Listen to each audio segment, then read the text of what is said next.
Hello and welcome to the Comic Cave. I'm Ramsey, aka Captain Away, and today I'm looking at the collection Spider-Man: The Death of the Stacys. It's pretty fair to say that superheroes in general are heavily influenced by the deaths of those around them, and that goes maybe double for Spider-Man, whose entire life revolves around his loved ones dying.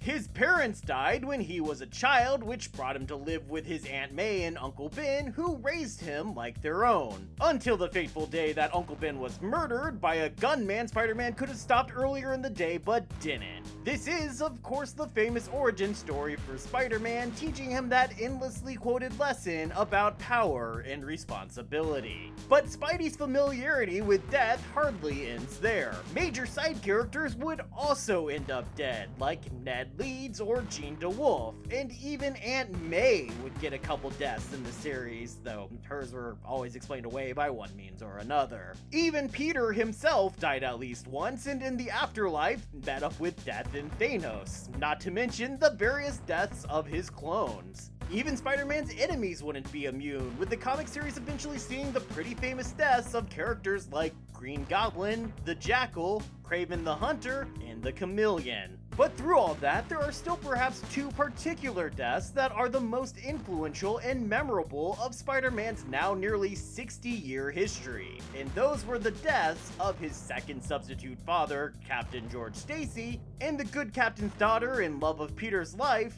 Gwen Stacy.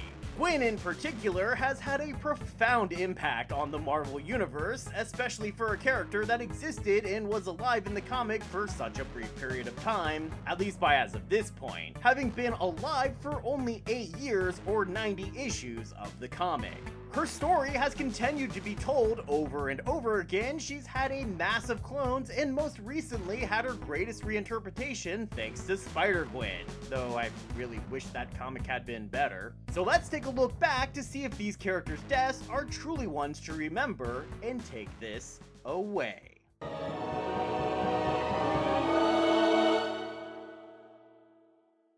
The comic opens on the Amazing Spider-Man fighting Dr. Octopus. No, I don't know why I said it like that, I just did. Only this is a fake out cause it's not Spidey fighting Doc Ock, but instead just a presentation some guy is making about Dr. Octopus's amazing mechanical arms. You're right, man, they are pretty amazing. Because at this moment, Dr. Octopus isn't here, but instead locked up in a prison many miles away. But as we saw in the first Spider-Man annual, the not-so-good doctor doesn't need to be anywhere near his arms to activate them. Instead, if he's able to make this constipation face for long enough, then he can mentally summon them from even very far away, so of course, that's exactly what happens here. Luckily, our friendly neighborhood webhead just happens to be swinging by, a fact so painfully obvious that it would happen that even the narration admits you were expecting it. Spidey then proceeds to have an absolutely ridiculous fight with just Ock's arms, because again, Ock is still locked up many miles away.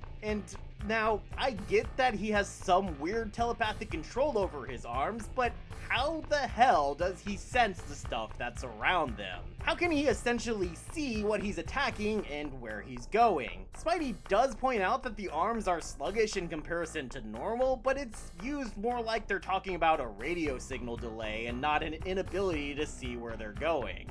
I don't know, I don't get it. Doc's arms escape through the usual way by putting some civilians in danger and running while the hero deals with the situation, leaving Spider-Man doing as a Spider-Man always does. Although if I've learned anything from the movies, it's that he's supposed to take his mask off first here so that we can see him making that Tobey Maguire constipation face to match Ock's own. And oh, is this where Captain Stacy dies? Oh, wait, no. He's not even here.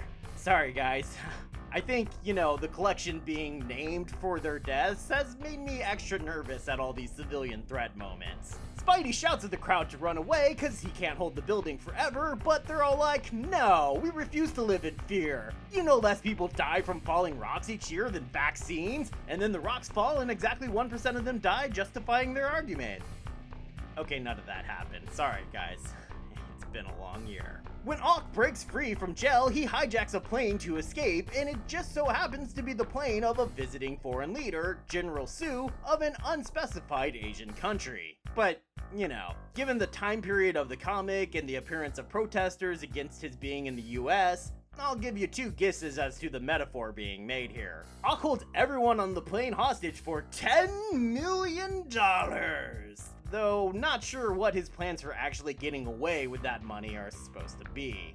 Oh well. Peter Parker gets pulled into this mess thanks to Daily Bugle publisher J. Jonah Jameson being on the same plane, having scored a seat through his military connections with his son, Colonel Jameson. Yay, nepotism. So Joe Robertson, the editor-in-chief at the Daily Bugle and one of Peter's replacement father figures, grabs Pete and brings him with him to the airport where Ock lands to receive his ransom. And there they meet up with police Captain George Stacy, another of Peter's replacement father figures. Dude has a lot of replacement father figures. As Spidey-Man, Peter manages to break into the plane, blind Ock, and help the prisoners escape, while Ock's tentacles send the plane on a dangerous trajectory that ends with it crashing and exploding, killing Ock dead. Except, obviously not, especially seeing as he's on the cover of the next issue with a great big banner saying, "Doc Ock lives!" And there's an even bigger banner saying the same thing on the first page of the issue. Of course you can't believe he's not dead, Spidey. He's not. Just look above your head. Can't you read? Believing his job to be done, Pete drops back into his civvies only to run into Randy Robertson, Peter's friend and son of Joe Robertson, who appears to attempt to guilt Peter into going to a protest against air pollution that apparently everybody is going to be at. Even Ralph Nader. Man, Ralph Nader? That's like the 70s Bernie Sanders. Oh wait, no, maybe that was just Bernie Sanders. But Petey just learned that Ock's body wasn't found on the exploded plane, and finally realizing the obvious, he knows he has to go looking for the supervillain. But since he can't tell Randy all of that, he just comes off like a jerk. Yeah, come on, Pete, give a hoot. Don't pollute. I find it interesting that Stan Lee found it important to bring up issues like air pollution and the lightly veiled anti-war protest with General Sue. I can't think of any other comic creators that have a tendency to bring up real-world issues as just background to the world building of the comic. Either the comic tends to be entirely focused on those issues or ignore them completely. But here, the air pollution issue is used as just background to the drama, and you see it actually brought up again by other characters in other situations. I also find it ironic, and I don't know if this irony was intentional or not, that when Peter leaves to go find Ock, he stumbles upon him destroying a factory and even has to defend the factory from the criminal. Even though, let's face it, that factory is probably creating a lot of that exact air pollution. The two fight again until Ock, again, threatens civilians below by trying to drop a water tower on them. Oh no! Is this where Captain Stacy dies? Oh, no, wait. No, he's not here either. Sorry guys, I did it again. With Spider-Man distracted by getting the water tower back in place, Ock is able to knock him out and throw him to his doom. Except he's Spidey, so, he's fine. Feeling a bit beat up though, he hides from Ock and gets away from him, though he does keep his head enough to plant one of his trusty spider trackers on one of Ock's tentacles. Once in the clear, he makes his way back into his regular clothes and down to the streets before collapsing in front of Papa Stacy. The Stacys too nurse him back to health in their home, and Georgie even helps Peter cover up his punch drunkenness with a lie about a cold he had previously. It's almost like the good captain knows something. Pete returns home and mixes up a special blend of his spiderwebbing before seeking out Doc Ock again. Ock discovered the tracker, not surprisingly, and so laid a trap for Petey this time, but the tables are immediately turned on him when Spider-Man uses his webbing on Ock's tentacles, revealing that whatever change he made causes Ock to lose control of his arms and they start swinging wildly, even causing Ock to punch himself. This, and honestly, I can't emphasize enough how Spidey should have been well aware that this would happen, causes the arms to essentially go on a rampage, swinging about chaotically as they smash up the rooftop, sending a mass of rocks falling down to the street. Ha! I'm not falling for it this time. Oh god. Wow. That sucks. Amazingly, Captain Stacy is somehow still alive after this, and Spider-Man is so distraught by what happens that he grabs up Captain Stacy and tries to rush him to a hospital, completely forgetting about Doc Ock. But Stacy knows he'll never make it to a hospital and offers some parting words to Spider-Man, revealing that he's known all along, or at least for some time now, that Peter was Spider-Man, and asked him to take care of Gwen. Quite the opposite of the rather idiotic request that he made at the end of the Amazing movie. Not like I'm holding a grudge or anything, I mean... But what I really find interesting is that the story of George Stacy doesn't end there. Yes, there's the mourning that must be done by Peter for losing his father figure, and by his girlfriend Gwen for losing her actual father, and that kicks off right away as we open the next issue on Captain Stacy's funeral, but already, even at the funeral, we're given hints of the future storyline set to happen here as we zoom in on this clearly corrupt politician, Sam Bullock, already planning on how to use Stacy's death to his advantage. Since Spider-Man was there, and since he ran away with the Captain, the community at large is blaming Spider-Man for Stacy's death. So Bullock decides to run on a campaign of law and order, and Gwen, deciding she doesn't want to sit around crying but instead do something with her grief, volunteers with Bullock's election campaign. This is how politicians do it, man. They prey on your moments of weakness and make you afraid of potential outcomes rather than attempting to actually fix problems in the here and now. Just look at him rant and rave to a grieving daughter about his BS political message. Damn, just change anarchist for socialist and it would sound exactly like a speech being made today.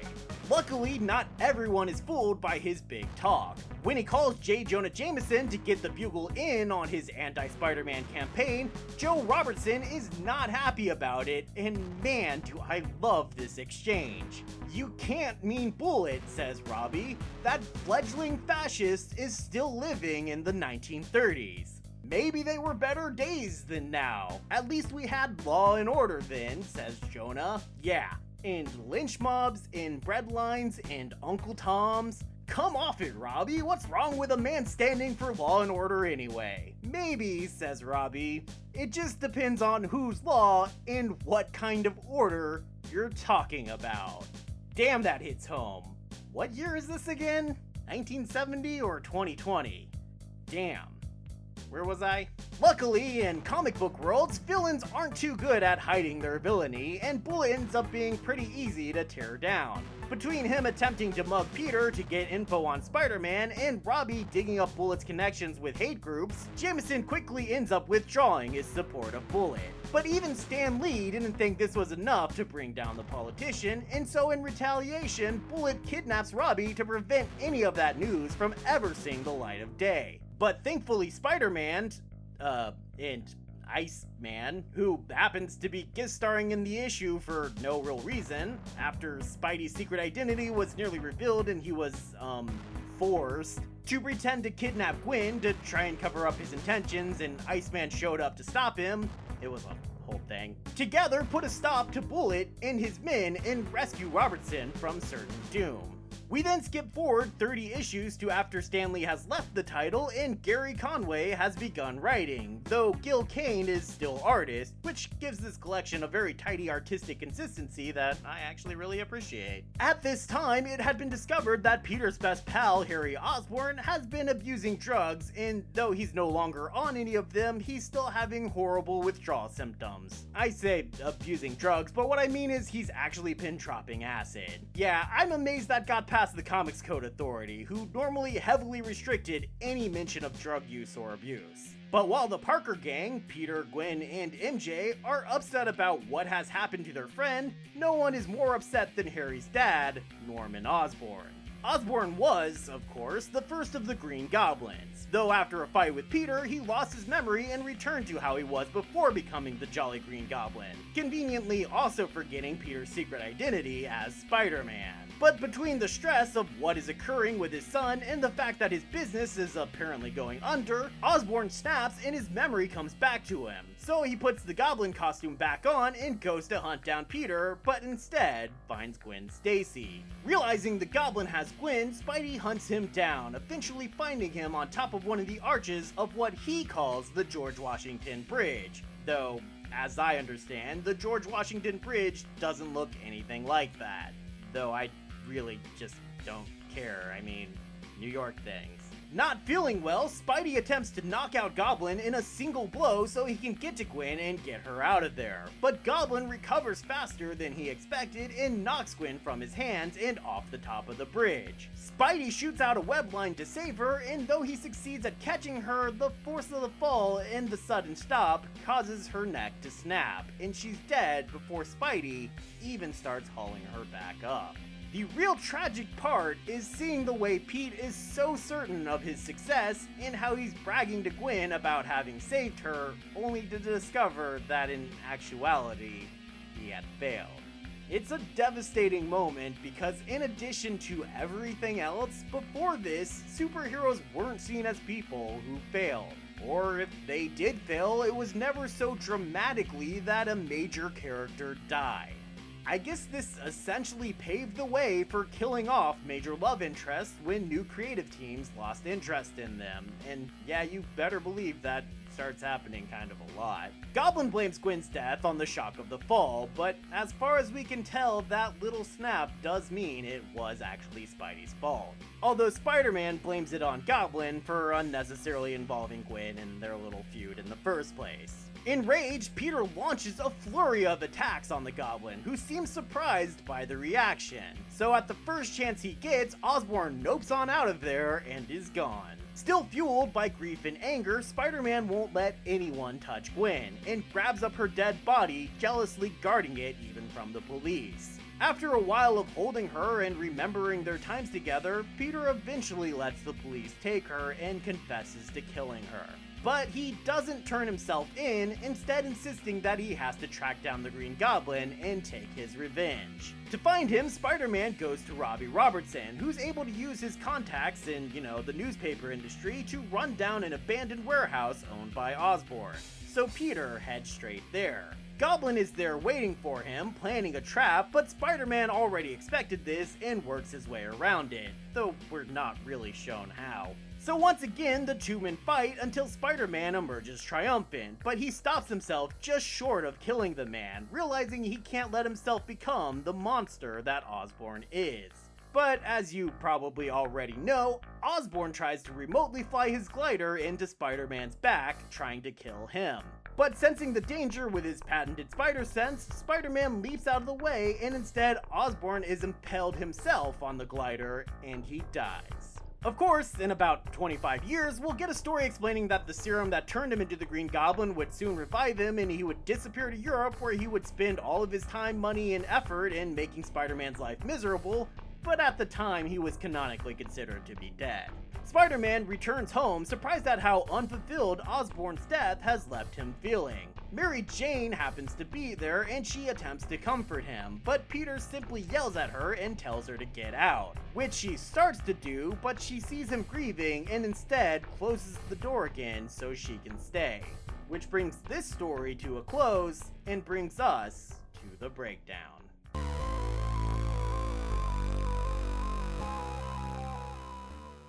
As I said, the night Gwen Stacy died is considered one of the most momentous events in all of comic history, which makes it so surprising to me that I actually find the death of Captain Stacy to be a much more interesting story. Part of that is the pacing. A lot more happens in any single issue of the Stan Lee written issues here than in both of the Conway issues put together. But to be fair, it does make sense to slow down for a dramatic event. But even still, let's compare the stories. George Stacy was a father figure to Peter who was allowed to die heroically, saving the life of a child. His death proceeded not to just be a reason for Spider-Man to be sad, but also create further drama between Peter and the other characters in his life, and even eventually fuel further stories that allowed the comic to explore social and political issues of the time period in a meaningful and relevant way. Gwen Stacy, on the other hand, was kidnapped and thrown unconscious off a bridge, dying needlessly.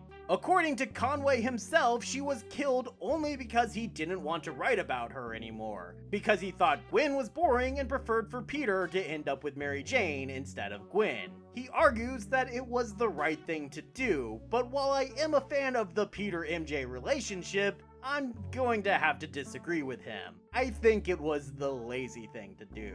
He basically admits that he didn't have the willpower to find a way to make the character more interesting or write the character out of Peter's life in a more, let's say, dynamic way. He didn't want the drama of a breakup. He wanted the quickly dismissed drama of, oh well, she's dead, time to move on. And to that end, we already see the beginning of the MJ-Peter relationship at the end of the very next issue where Gwen died.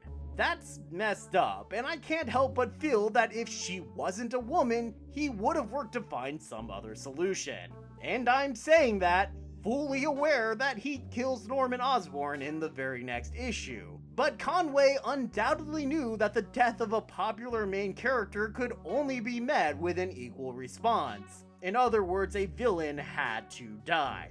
And Osborn has basically been out of the picture for years since he lost his memory of being a villain. So really, they brought him back only to immediately kill him again, which just seems like more laziness to me. But I can't be too unfair to the story. It's still an incredibly important and rather powerful moment in Spider-Man history. And that's why in the end, I'm giving this collection a recommendation level of very high.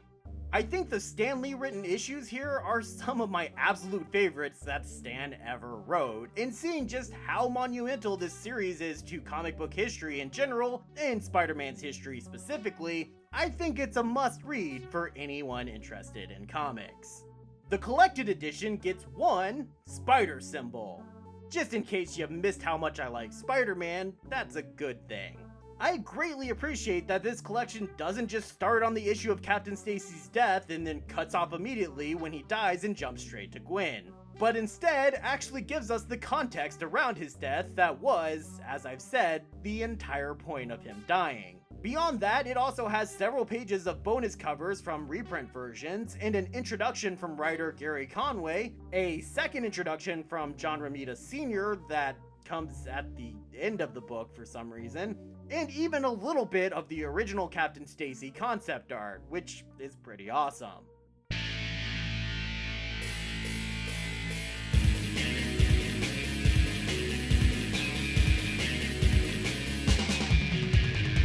Thanks everybody for watching. September is normally Spider-Man month here on the channel, but I didn't get to celebrate it because I didn't have a channel for most of September. So I'm gonna try to make up a bit for that here in October, though I'm going to use a bit different comics than I would have if I'd been able to do this in September. Not sure how much I'll actually have time for, but I'm hoping to get to as many bonus videos this month as I possibly can because I really want to make it up to you guys for being gone for so long. So if you enjoyed this video or any other video you've seen on my channel, please hit that like button, that subscribe button, and leave a comment, and then make sure that you'll be here for the next time, and I hope to see you then, right here in the Comic Cave.